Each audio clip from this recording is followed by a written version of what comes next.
Recording by Brett Hirsch. The Young Carthaginian, A Story of the Times of Hannibal, by George Alfred Henty. Chapter 7. A Wolf Hunt. The summer's work had been a hard one, and the young soldiers of the Carthaginian cavalry rejoiced when they marched into Carthagena again, with the prospect of 4 months' rest and gaiety. When in the field, their discipline was as strict and their work as hard as that of the other corps. But, whereas when they went into winter quarters, the rest of the army were placed under tents or huts, this corps d'elite were for the time their own masters. 2 or 3 times a week they drilled and exercised their horses, but with these exceptions they were free to do as they chose. Scarce one but had relations or friends in Carthagena, with whom they took up their abode, and those who were not so fortunate found a home at the great military club, of which, ranking as they did with the officers of other corps, they were all members. Hamilcar and Malchus had rooms assigned to them in the splendid mansion of Hannibal, which was the centre of the life and gaiety of the place.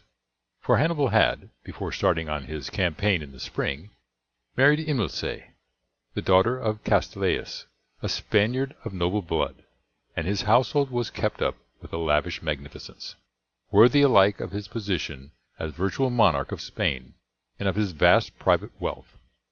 Fêtes were given constantly for the amusement of the people.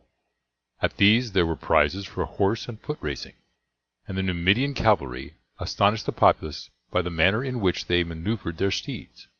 Bowmen and slingers entered the lists for prizes of value given by the general, and the elephants exhibited proof of their docility and training. In the bay there were races between the galleys in triremes, and emulation was encouraged among the troops by large money prizes to the companies who maneuvered with the greatest precision and activity. For the nobles there were banquets and entertainments of music. The rising greatness of Carthagena had attracted to her musicians and artists from all parts of the Mediterranean. Snake charmers from the far Sudan and jugglers from the distant East exhibited their skill. Poets recited their verses, and bards sung their lays before the wealth and beauty of Carthagena. Hannibal, anxious at once to please his young wife and to increase his popularity, spared no pains or expense in these entertainments. Gay as they were, Malchus longed for a more stirring life, and with 5 or 6 of his comrades obtained leave of absence for a month, to go on a hunting expedition in the mountains. He had heard, when upon the campaign, the issue of the plot in which he had been so nearly engaged. It had failed. On the very eve of execution one of the subordinates had turned traitor, and Giscon and the whole of those engaged in it had been arrested and put to a cruel death. Malchus himself had been denounced, as his name was found upon the list of the conspirators, and an order had been sent to Hannibal that he should be carried back a prisoner to Carthage. Hannibal had called the lad before him, and had inquired of him the circumstances of the case. Malchus explained that he had been to their meeting but once, being taken there by Giscon, and being in entire ignorance of the objects of the plot, and that he had refused, when he discovered them, to proceed in the matter. Hannibal and Hamilcar blamed him severely for allowing himself at his age to be mixed up in any way in public affairs, but they so represented the matter to the 2 Carthaginian commissioners with the army, that these had written home to say that, having inquired into the affair, they found that, beyond a boyish imprudence in accompanying Giscon to the place where the conspirators met, Malchus was not to blame in the matter. The narrow escape that he had had was a lesson which was not lost upon Malchus. Hamilcar lectured him sternly, and pointed out to him that the affairs of nations were not to be settled by the efforts of a handful of enthusiasts, but that grievances, however great, could only be righted when the people at large were determined that a change should be made. There would be neither order nor stability in affairs, Malchus, if parties of desperate men of one party or another were ever striving for change, for revolution would be met by counter-revolution. The affairs of nations march slowly. Sudden changes are ever to be deprecated. If every clique of men, who chance to be supported by a temporary wave of public opinion, were to introduce organic changes, there would be no stability in affairs. Capital would be alarmed, the rich and powerful, seeing their positions threatened, and their privileges attacked by the actions of the demagogues of the hour, would do as did our forefathers of Tyre, when the whole of the aristocracy emigrated in a body to Carthage, and Tyre received a blow from which she has never recovered. For some time after this event, Malchus had felt that he was in disgrace, but his steadiness and good conduct in the campaign, and the excellent reports which his officers gave of him, had restored him to favour, and indeed his father and Hannibal both felt that a lad might well be led away by an earnest enthusiast like Giscon. The hunting party took with them 100 Iberian soldiers used to the mountains, together with 6 peasants acquainted with the country and accustomed to the chase. They took several carts laden with tents, wine, and provisions. 4 days' journey from Carthagena took the party into the heart of the mountains, and here, in a sheltered valley through which ran a stream, they formed their camp. They had good sport. Sometimes with dogs they tracked the bears to their lair. Sometimes the soldiers made a wide sweep in the hills, and having enclosed a considerable tract of forest, moved forward, shouting and clashing their arms until they drove the animals enclosed down through a valley in which Malchus and his companions had taken post. Very various was the game which then fell before their arrows and javelins. Sometimes a herd of deer would dart past, then 2 bears with their family would come along growling fiercely as they went, and looking back angrily at the disturbers of their peace. Sometimes a pack of wolves, with their red tongues hanging out, and fierce snarling barks, would hurry along, or a wild boar would trot leisurely past, until he reached the spot where the hunters were posted. The wolves and deer fell harmlessly before the javelins of the Carthaginians, but the bears and wild boars frequently showed themselves formidable opponents, and there were several desperate fights before these yielded to the spears and swords of the hunters. Sometimes portions of the animals they had killed were hung up at night from the bough of a tree at a distance from the camp, to attract the bears, and 1 or 2 of the party, taking their post in neighbouring trees, would watch all night for the coming of the beasts. The snow was now lying thick on the tops of the mountains, and the wolves were plentiful among the forests. One day Malchus and 2 of his companions had followed a wounded deer far up among the hills, and were some miles away from the camp when the darkness began to set in. "I think we had better give it up," Malchus said. "We shall find it difficult as it is to find our way back. I had no idea that it was so late." His companions at once agreed, and they turned their faces towards the camp. In another half-hour it was perfectly dark under the shadow of the trees, but the moon was shining, and its position afforded them a means of judging as to the direction where the camp lay. But even with such assistance it was no easy matter making their way. The country was rough and broken. Ravines had to be crossed, and hills ascended. After pushing on for 2 hours, Halcon, the eldest of the party, said, "I am by no means sure that we are going right after all. We have had a long day's work now, and I do not believe we shall find the camp tonight. I think we had better light a fire here, and wrap ourselves in our cloaks. The fire will scare the wild beasts away, and we shall be easily able to find the camp in the morning." The proposal was at once accepted. Sticks were collected, and, with flint and steel and the aid of some dried fungus which they carried in their pouches, a fire was soon lit, and some choice portions of a deer, which they had killed early in the day, were soon broiling on sticks over it. "We must keep watch by turns," Halcon said. "It will not do to let the fire burn low, for likely enough we may be visited by bears before morning." After eating their meal and chatting for some time, Halcon and his companions lay down to rest, Malchus volunteering to keep the first watch. For some time he sat quietly, occasionally throwing logs on the fire from the store which they had collected in readiness. Presently his attitude changed.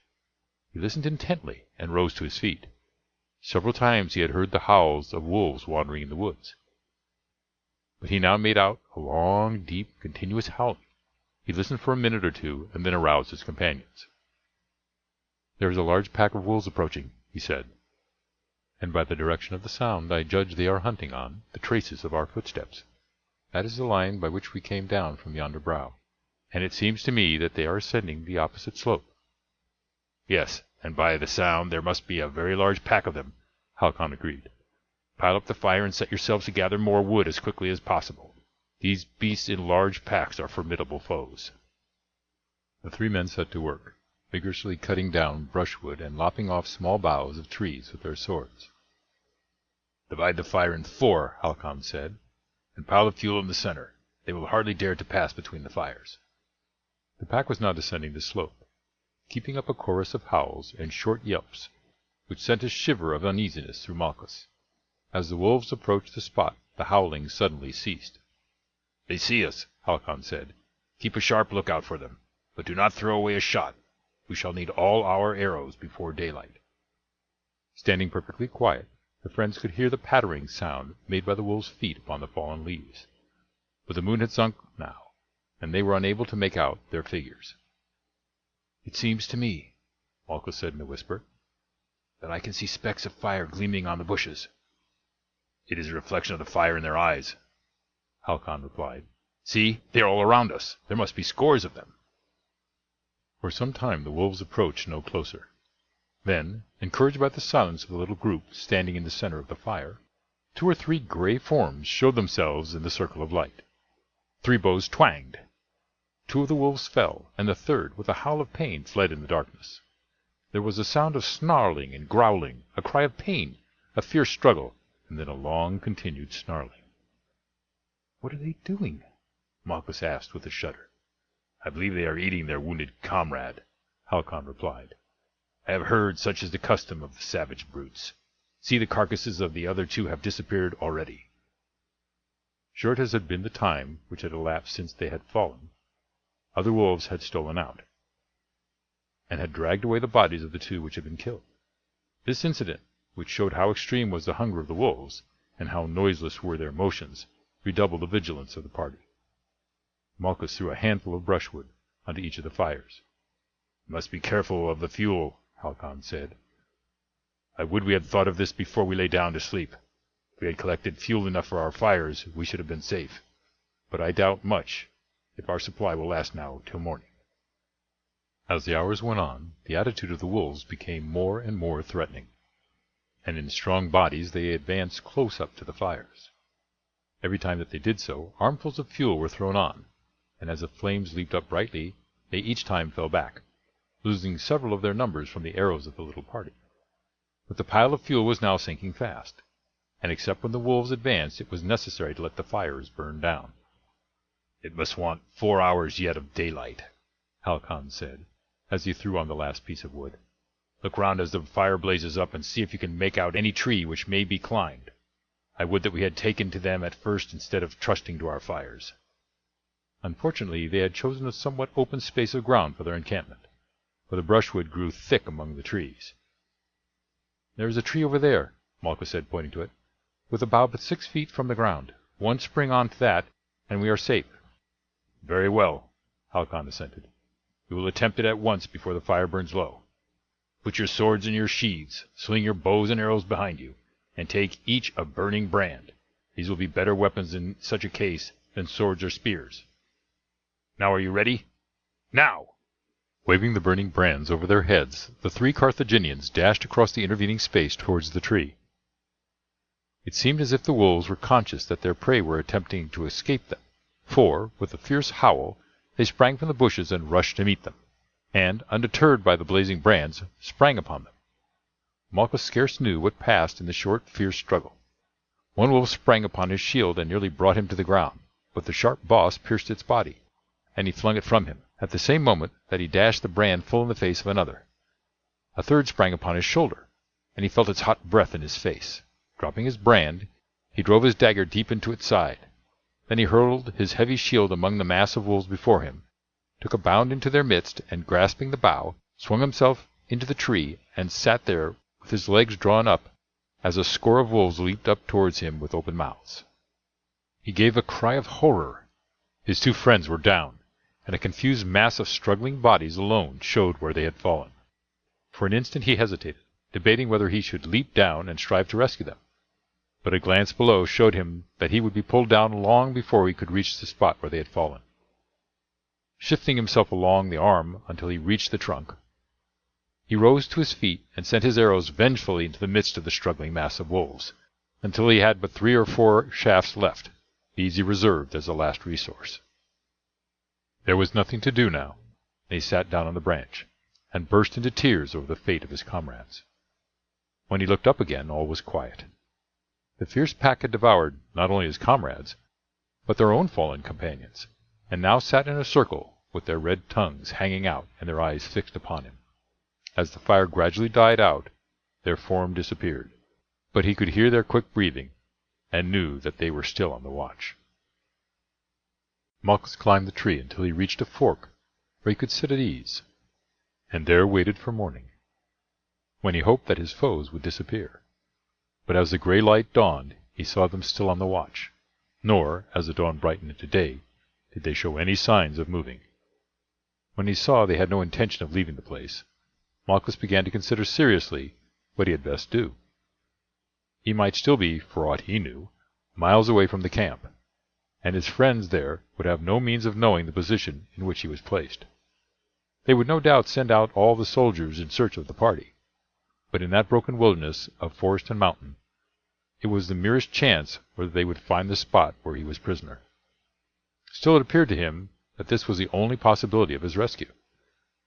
The trees grew thickly together, and he could easily have climbed from that in which he was stationed to the next, and might so have made his way for some distance. But as the wolves were watching him, and could see as well by night as by day, there was no advantage in shifting his position. The day passed slowly. The wolves had for the most part withdrawn from beneath the tree, but a few kept their station there steadily, and Malchus knew that the rest were only lying beneath the bushes round, where he could hear their frequent snarling, and sometimes a grey head was thrust out, and a pair of eager eyes looked hungrily towards him. From time to time Malchus listened breathlessly, in hopes of hearing the distant shouts of his comrades, but all was still in the forest, and he felt sure that the wolves could hear anyone approaching before he should. Once or twice, indeed, he fancied that by their pricked ears and attitude of attention they could hear sounds inaudible to him, but the alarm, if such it was, soon passed away, and it might have been that they were listening only to the distant footsteps of some stag passing through the forest. Night came again with its long, dreary hours. Malchus strapped himself by his belt to the tree to prevent himself from falling, and managed to obtain a few hours of uneasy sleep, waking up each time with a start and a cold perspiration of fear, believing that he was falling into the hungry jaws below. In the morning a fierce desire to kill some of his foes seized him, and he descended to the lowest branch. The wolves, seeing their prey so close at hand, thronged thickly under it, and strove to leap up at him, lying down on the bough and twisting his legs firmly under it to give him a purchase. Malchus thrust his sword nearly to the hilt between the jaws, which snapped fiercely as the wolf sprang to within a few inches of the bough. Several were killed in this way, and the rest, rendered cautious, withdrew to a short distance. Suddenly an idea struck Malchus. He took off his belt and formed it into a running noose, and then waited until the wolves should summon up courage to attack again. It was not long. Furious with hunger, which the prey they had already devoured was only sufficient to whet, the wolves again approached and began to spring towards the bough. Malchus dropped the noose over one of their necks, and with an effort hauled it to the bough, and dispatched it with his dagger. Then he moved along the bough and hung it on a branch some 10 feet from the ground, slashing open with his dagger its chest and stomach. Having done this, he returned to his place. 6 wolves were, one after the other, so hauled up and dispatched, and as Malchus expected, the smell of their blood rendered the pack more savage than ever. They assembled around the foot of the tree, and continued to spring at the trunk, making vain endeavours to get at the supply of food which hung tantalizingly at so short a distance beyond their reach. So the day passed as before without signs of rescue. When it became dark, Malchus again descended to the lowest trunk, and fired his 3 remaining arrows among the wolves below him. Loud howls followed each discharge, followed by a desperate struggle below. Then he tumbled from their position the 6 dead wolves to the ground below, and then as noiselessly as possible made his way along a bough into an adjoining tree, and so into another, till he had attained some distance from the spot where the wolves were fighting and growling over the remains of their companions, far too absorbed in their work for any thought of him. Then he dropped noiselessly to the ground and fled at the top of his speed. It would be, he was sure, some time before the wolves had completed their feast, and even should they discover that he was missing from the tree, it would probably be some time before they could hit upon his scent, especially as, having just feasted on blood, their sense of smell would for a time be dulled. His previsions were accurate. Several times he stopped and listened, in dread lest he should hear the distant howl, which would tell him that the pack was again on his scent. All was quiet, save for the usual cries and noises in the forest. In 2 hours he saw a distant glow of light, and was soon in the encampment of his friends. "Why, Malchus!" his comrades exclaimed as he entered the tent. "Where have you been these 2 days? Why, you are splashed with blood. Where are Halcon and Chalcus?" "Dead," Malchus said, "devoured by wolves." A cry of horror broke from the 3 young guardsmen. "'Tis too true," Malchus went on, "but give me food and wine. I have neither eaten nor drunk for the last 2 days, and I have gone through a terrible time. Even now I seem to see all round me countless cruel eyes, and hungry open mouths with their red tongues." Seeing that Malchus was utterly worn and exhausted, his companions hastened to place food and drink before him, before asking any further questions. Malchus drank a cup of wine and took a mouthful of bread, but he was too faint and exhausted at present to eat more. He had supported well the terrible strain for the last 48 hours, and as he had run through the forest he had not noticed how it had told upon him, but now that he was safe among his friends he felt as weak as a child.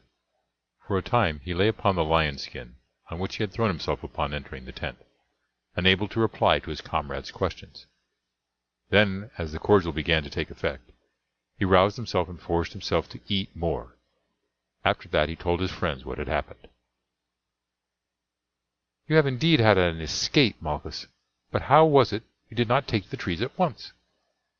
"I did not think of it," Malchus said, "nor, I suppose, did the others. Halcon was our leader, and we did as he told us. He thought the fires would keep them off. Who could have thought the beasts would have ventured to attack us?" "I have always heard they were terrible," one of the others said, "but I should have thought that 3 armed men would have been a match for any number of them." "It would have been as much as 30 could have done to withstand them," Malchus replied. "They did not seem to care for their lives, but sought only to slay. There were hundreds and hundreds of them. I would rather march alone to the assault of a walled city than face those terrible beasts." In the morning the whole party started for the scene of the encounter. Malchus had some difficulty in discovering it, but at last, after searching a long time, he came upon it. The ground beneath the tree was everywhere trampled and torn by the wolves in their struggles, and was spotted with patches of dry blood. The helmets, shields, and arms of Halcon and Chalcus lay there, but not a remnant of their bones remained, and a few fragments of skin and some closely gnawed skulls alone testified to the wolves which had fallen in the encounter. The arms were gathered up, and the party returned to their camp, and the next day started for Carthagena, for, after that experience, none cared for any further hunting. It was some weeks before Malchus completely recovered from the effects of the strain he had undergone. His nights were disturbed and restless. He would constantly start from his couch, thinking that he heard the howl of the wolves, and any sudden noise made him start and turn pale. Seeing how shaken his young kinsman was, and what he had passed through, Hannibal sent him several times in ships which were going across to Africa for stores. He did not venture to send him to Carthage, for although his influence with the commissioners had been sufficient to annul the order of the council for the sending of Malchus as a prisoner there, it was probable that were he to return he would be seized and put to death, not for the supposed crime he had committed, but to gratify the hatred of Hanno against himself and his adherents. The sea voyages soon restored Malchus to his accustomed health. Trained and disciplined as his body had been by constant exercise, his nerves were not easily shaken, and soon recovered their tone, and when, early in March, he rejoined his regiment, he was able to enter with zest and energy into the preparations which Hannibal was making for the siege of Saguntum. Difficult as this operation would be, the preparations which were being made appeared enormous. Every week ships brought over reinforcements of troops, and the Iberian contingents were largely increased. One day Malchus entered an apartment, where his father and Hannibal were talking earnestly together, with a large map spread out before them. He would have retired at once, but Hannibal called him in. "Come in, Malchus. I would have no secrets from you. Although you are young, I know that you are devoted to Carthage, that you are brave and determined. I see in you what I was myself at your age, but 9 years ago, and it may be that some day you will be destined to continue the work which I am beginning. You too have commenced early. Your training has been severe. As your father's son and my cousin, your promotion will naturally be rapid. I will therefore tell you my plans. It is clear that Rome and Carthage cannot both exist. One or the other must be destroyed. It is useless to strike at extremities. The blow must be dealt at the heart. Unfortunately, our fleet is no longer superior to that of Rome, and victories at sea, however important, only temporarily cripple an enemy. It is by land the blow must be struck. With the sea ours, I should say, land troops in southern Italy, and continue to pour over reinforcements until all the fighting men of North Africa are at the gates of Rome. But without the absolute command of the sea this cannot be done. Therefore I intend to make Spain our base, and to march through southern Gaul over the Alps into Italy, and there to fight the Romans on their own ground. Already I have agents at work among the Gauls and the northern tribes of Italy, who will, I trust, join me in the war against our common enemy. The enterprise is a great one, but it is not impossible. If it succeeds, Rome will be destroyed and Carthage will reign, without a rival, mistress of the world. The plan was Hasdrubal's, but it has fallen to me to carry it out." "It is a grand plan indeed," Malchus exclaimed enthusiastically. "A glorious plan, but the difficulties seem tremendous." "Difficulties are made to be overcome by brave men," Hannibal said. "The Alps are the greatest barrier, but my agents tell me that the difficulties are not insuperable, even for elephants. But before we start we have Spain to subdue. Saguntum is under the protection of Rome, and must be crushed, and all the country north of the Ebro conquered and pacified. This done, the passage of reinforcements to my army in Italy will be easy. The Gauls will favor us, the mountain tribes will be crushed or brought over, so that the route for the advance of reinforcements, or for our retreat, if too hardly pressed, will always be open. But all this is for yourself alone. My plans must not yet be known. Already our enemies in Carthage are gaining in strength. Many of our adherents have been put to death and the estates of others confiscated. But the capture of Saguntum will restore our supremacy, and the enthusiasm which it will incite among the populace will carry all before it. The spoils which will be taken there will be sufficient to silence every murmur in Carthage. Now leave us, Malchus. We have much to talk over and to arrange, and I have given you plenty to think about for the present." End of chapter 7.